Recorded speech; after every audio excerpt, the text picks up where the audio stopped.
People assume that you fear your bosses getting into scandal or controversy because that could really directly affect your job. Yeah, that can happen. Explaining what I do to my family is like talking to a pilgrim. I truly, is that offensive to pilgrims? I don't think the pilgrims are around anymore. Okay, it literally is like. You feel like you have to post feet even if you don't want to raise your WikiFeet rating. Yes.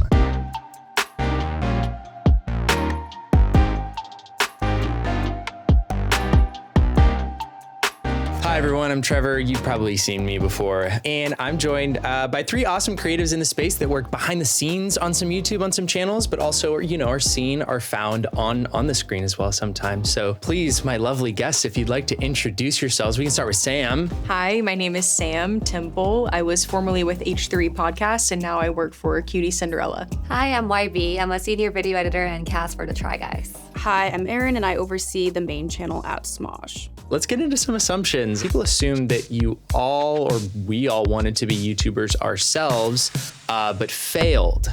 Oh, that's so That's what the mean. folks on the internet are saying. We're failures. That's really mean. I mean, kind of true, at least for me. I had a YouTube channel growing up, and it did not go well. Wow, you were the OG. I guess, but no one was watching, so that's why I pursued behind the scenes. For me, I actually didn't think I was gonna go on YouTube at all, but I interned at BuzzFeed. So I ended up being in the YouTube space, but I wanted to be an editor. Mm-hmm. But there at BuzzFeed, they made people be on camera as well. So then I was like, okay, I'll try it. And then it just kind of ended up being naturally. So I don't think I attempted to be a YouTuber. It just kind of happened in my career path. Mm-hmm. You were just meant for it. Yes. So cool. I don't think I was meant for it. I could have never seen this coming for me. Really? No, it was never even something I was considering. My background's in graphic design. Oh. So I was a graphic designer and I was doing a little bit of freelance for Ethan and Gila. And then I started working there and then my role just evolved into being sort of creative director, prop master, just doing anything visual, like segment prep over there. And then I was like, oh, actually, this is what I want to do. So we're not failures. No. I am a little. No, you're not. No. You're my favorite. Oh my God. Yeah, actually, ERIN is my favorite Smosh member. Wow. People assume that you fear your bosses getting into scandal or controversy because that could really directly affect your job, maybe in some way. Yeah, that can happen. Yeah, I mean, working for such a big company with a lot of following, I think you're bound to have something happen. I mean, of course, some things can be very unexpected, but yeah, it does affect the whole company and it's shit because there are so many people you don't know, strangers talking about it. I remember when our scandal broke out, I literally had high school people that I haven't talked to in years text me oh my God, I saw your face on the news or whatever. I'm like, why is my face there? I think it does affect a lot of things. And as an employee, you're definitely scared during that time because you don't know what's going to happen. Right. But I think the guys handled it really well. Because you are kind of at the audience's mercy. So it's you can only do so much. Yeah. So I could totally understand how it's we don't know. You can't do we don't know what's anything. going to happen. Yeah. Some people maybe assume that you took these jobs to get your own fans. Not at all for me. When I started at H3, I was not on camera at all. For the first probably almost a year that I was there. I was just doing stuff behind the scenes, crafting, and I never ever would have saw that coming. And then I just started posting on TikTok and I was like, oh, I should do my little crafts at home and post them on TikTok. Mm-hmm. So no, not at all. It's so weird. No, I agree. I definitely did not imagine that I would ever even end up on camera at Smosh. And I went to school for screenwriting and directing. So it felt natural to apply for this position. Mm-hmm. So I knew I was going to pursue entertainment industry, but not on camera whatsoever. I think it'd be so odd to just start working at a YouTube channel, assume I'm gonna have all these fans. These people are gonna love me. That's not, I don't know, that would be crazy. I was there for behind the scenes work and then it just kind of happened. Yeah. Yeah, I also went to school for film. So then I thought I was gonna be behind the scenes the whole time. But again, with BuzzFeed, it kind of naturally became that. Mm-hmm. I was also on camera. So when I transferred over to the Try Guys, they let me be on camera as well. So I knew it was going to come with more fans, and I took that as a plus because, you know, it's like a side job also. But I think my main goal was to be the video editor. Some people assume also that like maybe you were kind of secretly fans of the creators that you first started working with, or maybe not secretly, maybe you were openly fans. Is that something that is kind of true for any of you? I was definitely an H3 fan before working for them, and I was a Cutie fan also before working for her, so that is true. I wasn't necessarily a fan of Smosh. I mean, like, I was a huge YouTube kid. Like, I grew up with YouTube, so I was aware of them. Like, I knew who Ian and Anthony were. But at the time that I started working there, like, I didn't know much about that current, like, iteration of Smosh. Yeah, I didn't really watch YouTube before, so I didn't really know them. I knew of BuzzFeed because I used to like take the quizzes online.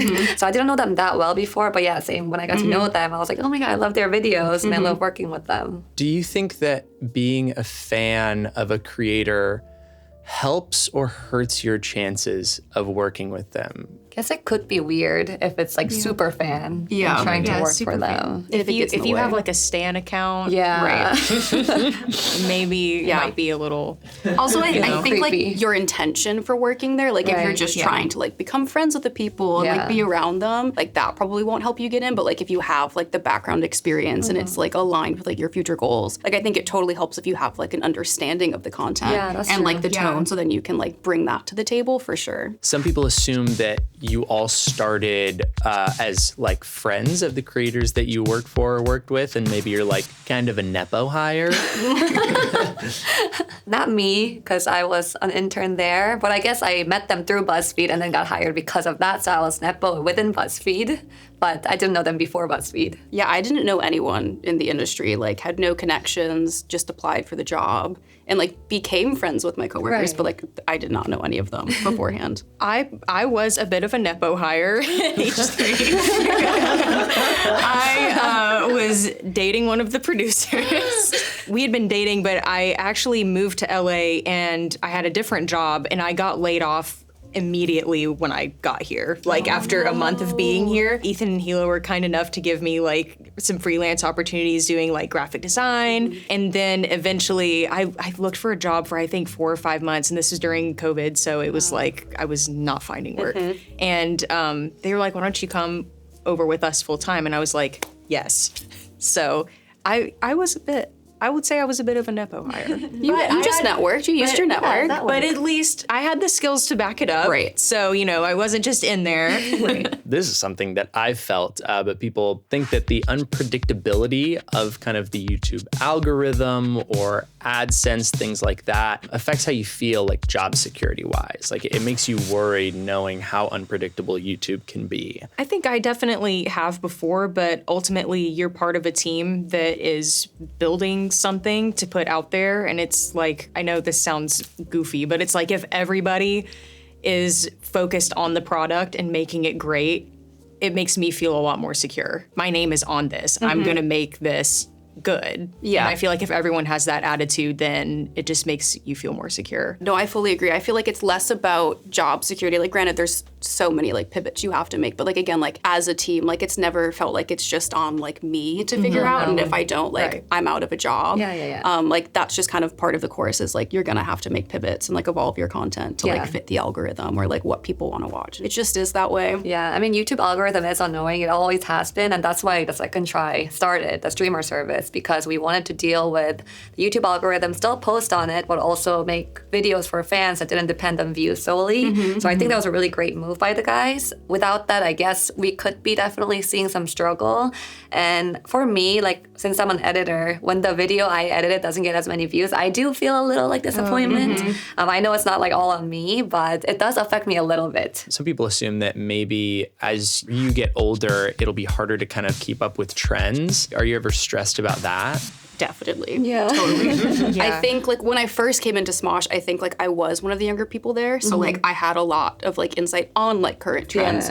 But like I was like able to recognize like, oh, like this is gonna have a shelf life. Like there's gonna be younger people who come in and like know more than me. But I think that's like such a great part of the industry is like there's always gonna be this like replenishing like group of people who can come in and be like, oh no, like here's what's hot, like here's what we should be doing, and like we should give those people an opportunity like to teach us. So like yes, it is kind of like a fear of like, oh oh no, like, am I getting like old? Am like I out of touch? But it's like, there's always going to be people to help us with that. Yeah, I think for the Try Guys, I hope that the audience would kind of grow up with us. I know not everyone would, but I think there are some people who watch them from the beginning and still watch now. And I was also young when I started. Now I'm not anymore. But I think growing up with them and changing their content a little bit is also good. Of course, there's always going to be newer, younger people watching. And for that, I guess we do have to learn some trends. Like, I know when TikTok came out, it was a big thing. We were like, okay, we have to learn how to do TikToks now. I think it's adapting slowly, and we'll find out how to do it.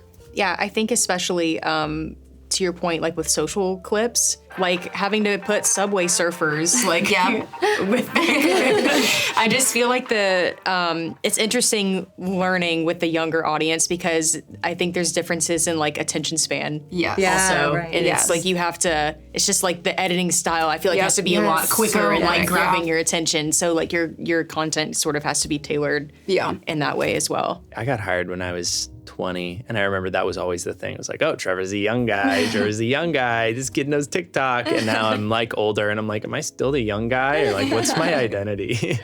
But when your bosses are like 45, 50 years old, then you know you're always gonna be the young guy. One thing that I have definitely had the fear of, and I'm curious to hear what y'all have to say, is like your fear that if you lose your job, there isn't like really a career path, or it's hard to know what you might do afterward. I don't think so, because there are so many YouTubers also out there if you want to stay in digital media, or you can do other stuff. Like for me, my dream actually, like way later, would be to teach. I want to be like a professor at a university teaching editing.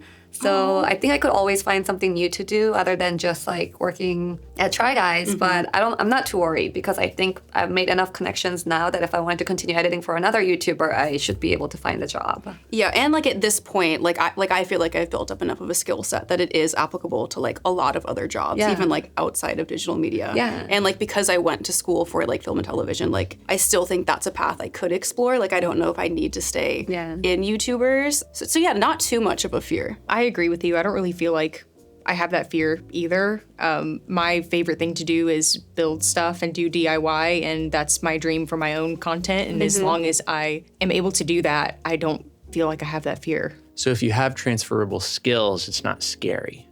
Maybe that's what I need to work on. You have skills. Maybe I should find some skills. You can cook, right? Yeah, aren't you a baker? Oh my God. No, that's actually my fear. If like this went away and for whatever reason I couldn't find something else, that I'd have to go back to like working in a restaurant or you don't working want in the to culinary cook. industry, because I would hate that. I never want to do that. That's my dream, to like so run that's away to just- the woods and be a baker. I want to learn how to so cook. nice. Yeah, to bake. I want a restaurant. Right? I just want, like, that's in the back of my mind. Yes, that It would be so fun. Yeah. See, so that's a good skill, Trevor. You don't never wanna- know. You don't want to own a restaurant. Hire him after. Yes, I do, Work in a Trevor. restaurant, you don't want to own it. The only time I would do that is if I like moved back to Idaho and opened a small little bakery and went off the grid. Who knows? Maybe that's like a backup. Or you could start a cooking channel, like a baking channel. That's true. I could. These are all great ideas. Should be writing these down. One thing that people maybe assume is that as you've kind of gotten to be on camera more, is that you'd like to fully stop working behind the scenes and maybe be on camera full time. Definitely not for me. Me either. I don't think I'm like particularly good at being on cameras in the way that we like need people at Smosh to be on camera. Like I think like something like conversational, I can do that, but like I'm not an actor. I don't do like characters, which is like a huge part of Smosh. And again, like I set out to do behind the scenes work. So like it would be really odd. Right now, I love my balance. I get to be on camera sometimes and also edit. So I think I would like to keep that, because I think if I had to do one thing the whole time, I would get bored quicker. That's fair. Yeah. I agree. I feel like I like being able to do both. I love the behind the scenes. I love the, because I like, H3 is all live, QT's all live. I love the rush of doing things live. It feels like you work so hard to prepare something and then it's showtime and you're like I love the feeling of live shows and live events, and I feel like I'll never get over the behind the scenes portion of that. People assume that you get a lot of fans sending you crazy or invasive DMs. Maybe that's asking for jobs, or like asking to talk to the creators, or video ideas, or like unwanted feedback. A lot of like cold emails asking for like jobs and like sending jobs. scripts. Yeah, DMs can be an interesting, scary place as a woman. Definitely like a new thing to get used to. Yeah. I definitely get a huge amount of that, and it's either that or feet. Yeah. Oh, yeah. They always want feet. Yeah. Are you on the wiki feed? I am on Wiki Feet. Me too. My rating just went up, and it was really exciting. Wow, Someone that's gave exciting. me a bad review. Same. I'm sitting at like a I was 4.8. I was a 2 before. It was just a 2, and I was like, I have to post my feet more. Like, this is not okay. I need to find who tanked my Yeah. rating. I am so. Probably it a should be hater. 5. You'll get it there. I think you can get it there. I get pedicures. I'm investing. Our next assumption was, yeah, you feel like you have to post feet even if you don't want right. to raise your WikiFeet rating. Yes. Yeah, no, there are some crazy DMs though. Some of them are really funny. Yeah. I love when you get someone who's kind of just doing like a little diary in there. Oh, yeah. Full confession. Yeah. Yeah, they're just kind of talking to themselves. I have one person that does that. I've never like accepted the request, but sometimes I'm like, oh, they're doing good. And then I'm just like, okay. One thing that people assume is maybe that you feel like you do all the work and then the creators and the front-facing people get kind of all the reward or credit for that. Yeah, the Try Guys do nothing. I do all the work. I hate Keith. I hate them so much. No, I think we definitely do a lot of the work. But what I love about the Try Guys audience is when they comment, they usually say like, oh my God, I love how this was produced, how this was edited. They really mention it, which I love because I'm like, oh my God, our work is getting recognized. So I'm thankful that our audience can see that. So I feel like we are sharing our work together, which I really like. I think if it was more professional, like more traditional media where you're all divided into teams, I think it would be a lot harder to kind of work together and feel like this is a group project. No, it definitely feels more like an equal split, and like I'm doing half of the work to kind of give them the tools and like setting them up to be on camera and perform, and then like they're doing the other half, which is like being entertaining and being the face of it. Especially with, because like the main channel right now, like we have Bit City, and so like the cast like has a huge hand in like writing that. So like they're super involved behind the scenes stuff, and like the things that I do is very like technical and like producing and like attending meetings, like things that I don't think they would want to do. And so like that allows them to just be like writers and like cast. And so it feels like an equal split. Both places that I've worked, my position in the company has been super public. So everyone knows like what I'm responsible for, what the researchers are responsible for, the segment writer or whatever. I think that that's really cool that, like you said, they'll be like, oh, I really like what Sam did here with this, like knowing that I did it, or what whoever's involvement is easily traced like when the full product comes out. And I think that that's really cool. Yeah. Something maybe that people don't, maybe not as understanding of the working process, think that we just hang out with YouTubers all day and don't do any work. That is very false. Yeah. So false. You have a real job. All right, assumption done. This industry is the hardest I have ever worked in my life. It is so much work. Yeah, and I feel like it's so many more meetings than people like expect. Like it is much more like corporate. Yeah. And I think people assume like, I feel like if we're not shooting, like some days like I'm in meetings for like 6 hours. Yeah. And it's like there's like tangible work that has to be done. Like it's not just like turning a camera on and being like, okay guys, like do good. Like there's so much prep that has to go into it. Yeah, so most days I'm working at home alone. I don't have any people around me. I'm in my little cave, literally on my computer all day. So that's definitely work. And when I'm shooting, I do feel like I'm more on the play side because we get to eat Taco Bell or whatever and just hang out all day. So in that sense, I feel like I'm hanging out and like playing, but most of the times I am behind the computer working. That's the serious work. Yeah. This is a fun one because I've definitely felt this, but it's hard to explain your job to your family members and maybe like the older family members or people that don't quite understand the digital media space. Explaining what I do to my family is like talking to a pilgrim. I truly, is that offensive to pilgrims? I don't think the pilgrims are around anymore. It literally is like, it is like they have no idea what's going on. My grandma actually called me a few weeks ago and she was like, that girl you work for, is she on Netflix? No, it's on Twitch. Like trying to explain what Twitch is to my family. They're like, especially with Smosh, like the content itself doesn't help because like if I show them a video, they're like even more confused. Yeah. They're like, what is this podcast with like 3 men in like a black morph suit? And like, what's going on? Like it's very hard to explain. And I think it's also like a lot of people don't understand, like we were just talking about this, like how do you make money from the internet? If you're not in that world, it seems like very silly and like simple and like not a lot of like work goes into it, and like you can't see the back end of it, so like you don't know that like you can have like a profession in this field, like you can live off of it. If there's one thing I hate more than watching a video with myself in it, it's watching a video with myself in it when people I know are around. Like I don't know if your family ever like my parents know what I do and they understand it, but like I'll go home and they're like, oh, like trying to show someone else, like let's put on this video, and I'm like, nah, I don't want to go. I don't want to do it. Don't look at me. It's like when you don't want your friends to see your TikToks. You don't want them to actually watch them. Yeah. Do you ever feel like people that you may know that work in traditional entertainment or traditional media kind of look down on you or don't really take you seriously? For sure. I've heard that. Yeah. I mean, like a lot of the people that I went to film school with are still in traditional media. Yeah, me too. So I definitely feel like a sense of like, oh, you work for YouTube, like got it, like I'm on a Netflix show. Like they definitely don't think it's like up to par.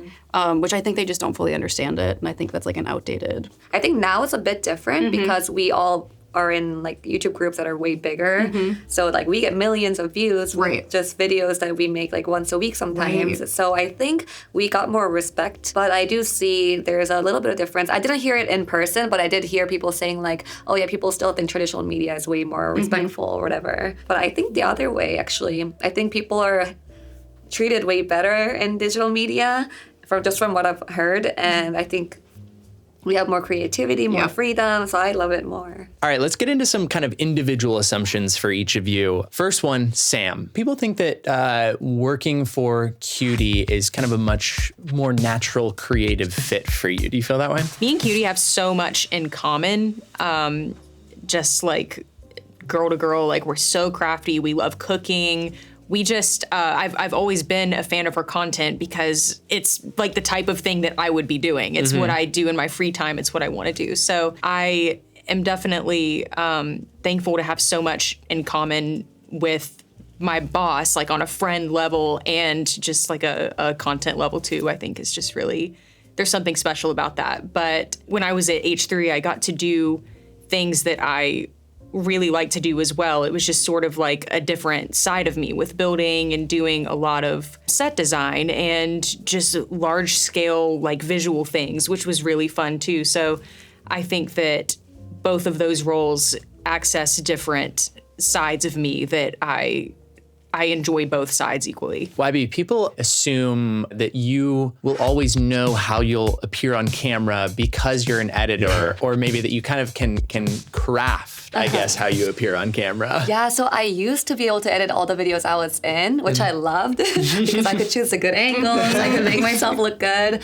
But lately, because we've been so busy, they want me to edit the harder videos, and they've been giving my videos, the videos I'm in, to like other editors, freelancers. So I was kind of sad about that. I still get to give notes, but I can't really leave notes like I look bad in this angle. So it's an adjustment. I used to be able to not anymore so much. I wish I could. That'd be the best case scenario. I would love to, choose what I could look like in videos. Actually, I don't even know what I look like in videos. I don't watch them. You don't watch them? Hopefully they make me look good. I edited a video with you in it. Yeah, that's true. Did you intentionally try and make me look bad? No. Okay. I try to make you funnier than you are. Just kidding. You were That's already impossible. good. You were good. I've reached max funny. You were great. ERIN, people believe that you think that you can still meet Harry Styles through Smosh.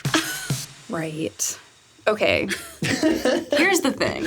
At this point, it would be so embarrassing. Like, given how much, like, I've said about him, like, I've made a TikTok page about his feet. Like, it would be so embarrassing to meet him through Smosh at this point. Also, if we can get him, go for it. I don't think we can, but if we can make it happen, sure. That feels deeply, deeply embarrassing at this point. So I'm okay if it doesn't happen. All right, this is a game as successful YouTube creators, who all of you have had hands in videos that have gotten well over 1 million views. We're gonna show you a series of thumbnails, and for each thumbnail, you are gonna guess if it is over or under 1 million views. Okay, so this is Rhett and Link, and they spent a day in 1984. We've got Rhett with his hair slicked back into like a low man bun. done, looking very dapper. Link has, I think, his normal hair. It's just kind of pushed back, and he's got like a dangle earring. And then there's like a red car next to them, and it says back to 1984. All right, I'm gonna give you a 3, 2, 1 count. If you think it's over, you're gonna put a thumb up. If you think it's under, you're gonna put a thumb down, and then we can swipe it and see if you're right. So 3,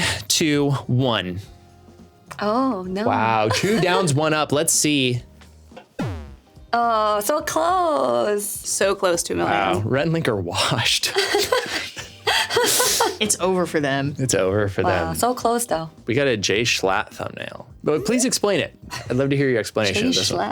Schlatt. So this is censored slightly, but it's I think it's Minecraft. I don't play games. I'm so sorry. You think that's Minecraft? I think it's You're Minecraft. not It says sure. Minecraft. It's definitely Minecraft. I didn't read the words yet. I was starting with the picture. And then there's text on the thumbnail that says, "You like f***ing balls?" ? And then the title is "Winning $10,000 in a Minecraft Monday." 5 years ago, 23 minutes, 56 seconds long. 5 years ago was a good time for YouTube. Good time for Minecraft too. Yeah. And like with that, do you like f***ing balls? Like Yeah. that's who won it. I'm telling you, this is probably a heater for kids. I know. I have my guess. Everyone else ready with a guess? Yeah. Oh, I'm ready. All right, 3, 2, 1. All over. All right. I think let's it's see. over 2. 1.3. Yeah. 1.3. I was too I confident. thought it would be more. Next one, Anthony Padilla. When did he leave Smosh? 6 years ago is a long time. I'm gonna say the thumbnail itself isn't good, but because he's a big creator and it was 6 years ago when YouTube was pretty big. It's also 8.5 minutes. It's really I feel quick. like that's the thumbnail needs more like neon. It's Yeah. not. It Needs a to be big like, red circle and an arrow. Yeah. Yeah. Maybe like a. Do you have your guesses? Yes. Yeah. All right. 3, 2, 1. Wow. 3 unders. Oh my God, so Ooh. close. We All were correct. right. We were right. Not Yeah. bad. That did pretty good then. Yeah. Try to get you on that one. 999K. Wow. Feels like a bit of a Really trick close. question. It does. Very close. All I'm right. gonna get that to $1 million today. Yeah. Keep watching it. All right, the next one, Markiplier video just titled Popcorn from 8 years ago. 8 He's years ago. staring at popcorn. Okay. 5 minutes. I think. I mean, it's simple. It's you know? simple. I For the like time. it. Yeah. 8 years ago. What more did you need at this Yeah. time on YouTube? Think about Markiplier 8 years ago. Oh yeah. I mean, I'm thinking this was probably a heater. Me too. 3, 2, 1. Okay, how many views do you think it got if you think it's over? 3.8 million. Oh, my okay. guess. I'm gonna say 5.2. Oh my God. That'll be 4.5. All right. In the middle. Please reveal. What? 16 million? 16 milli. What happens in this video? He probably just makes popcorn. It's got to be more than that. It's 5 minutes. It's 5 minutes. Well, it Popcorn cooks for like 3. It cooks for like 3. Really? So maybe it's like he's getting Oh, a the bowl out. packaging. Yeah, he's Wow. opening Packaging. it. Maybe he eats it. The Pouring bowl. in the bowl. Yeah. Yeah. All right, this next one is coming from good buddy Jarvis Johnson. He posted a video titled Jarvis Johnson is the worst channel on YouTube. I don't know this creator. Is he big? Yeah, I think he's well say so. known. I love Jarvis. How big are we talking? I'm trying to think 6 years ago though. 6 years ago, if it's under, it deserves over. Yeah. Thumbnail, not the best. But I gotta say that the thumbnail does need help. Yeah. There's a going on. lot. That blue is Yeah, and the time code covers one of the like blocks of come text. on. That's like Rookie that's such mistake. a rookie mistake. All right, 3, 2, 1. Jarvis Johnson haters. No. Should we reveal? Oh no. Oh, we were right. Yeah. Well, Yeah, you're That's right. that's not bad though. That's okay. 6 years Not ago when bad. he was just starting that out. is good. Yeah. If that's a starting view, that's really good. Yeah. All right, our next video is from Bill Wirtz. I just did a bad thing from 5 years ago. 2 minutes and 48 seconds. Do we know the context of this video? Yeah. Like, is he announcing? Was this a scandal? Yeah, was it a scandal? You only get the thumbnail Okay, and title. 2 minutes, 48 seconds. 5 5 years years ago. ago. It is I mean, tempting. he made a banger before that. Right. Maybe people were like, was this after? I can't give you any more information. And Like- not just because I don't have it, but also because I wouldn't if I did. It's against one's the hard. rules. I think I would click on it if I saw I think it. I would too. There's so something short. about So the vague, yeah. You know what gets me is the all lowercase title. Yeah, Yes. yeah. That's kind of That's like endearing. It's like, oh, I gotta post something. I made this Yep. quickly. I have to. It's like he I gotta doesn't get. I don't have care. time Yeah. for grammar. Yeah. Yeah. 3, 2, 1. all over. How many views do you think it got? If he asked that means a lot, right? Who knows? 8 million. I think it got like 21 million. 21 million. Oh my God. I'm gonna go so much lower and say 1.1 million. All right, please reveal. 9.4. 9.4. What did he do? Yeah, what was What did he do? I don't know. I haven't seen the video. Oh my God. Okay. Erin and Sam, you are tied up, and this is the final one. I'm sorry, you don't have an opportunity. It's okay. It's okay. Might be. I'm sorry. And we've got a Smosh Games video. Erin, you might have a little bit of an upper hand here. Who knows? This is Uno Brutal Edition. I totally knew that we did this video I bet. 10 months ago. 10 months ago. 10 Pretty months ago. recent. You guys playing Uno? That's so cool.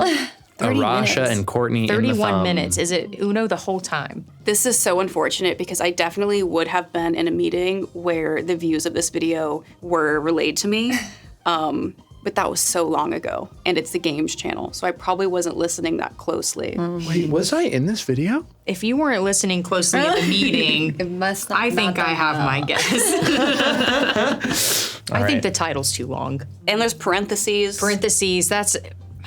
No. That's a fair note. That's a fair note that I could give Spencer. All right, I'm counting you in. Okay. 3, 2, 1. I'll still vote. Wow, all 3 under. Give it a look-see. What? You know what? That's great. That's crazy. I mean, good for them. That's Yeah. great. For them. On I an wanna Uno see- video? I'm sorry that I doubted them. 3 Smosh Games haters. I love Smosh games. Don't say that. Erin and Sam, congratulations. You tied for first. And as your prize, we are having, in the next one, the creator of the Backrooms, if you're familiar, Kane Pixels, who's the one who created it. If you have any assumptions for them about the creation of the Backrooms or anything, feel free to ask. I'm going to assume that the only toilet paper in the back rooms is 1 ply. That's my assumption. 1 ply. That's a good assumption. Thank you. That's a good assumption. Now that we've, are reaching the end of our journey, how does everyone feel? Does everyone feel enlightened? Does everyone feel like they've gotten things off their chest? We set the record straight. We did. We did. We did. Everyone thinks that you all know Mr. Beast, that all YouTubers know Mr. Beast. Do any of you know Mr. I Beast? do not know No. mysteries. No. So sorry. Sorry, everyone. Sorry. They don't know Mr. Beast. Thank God.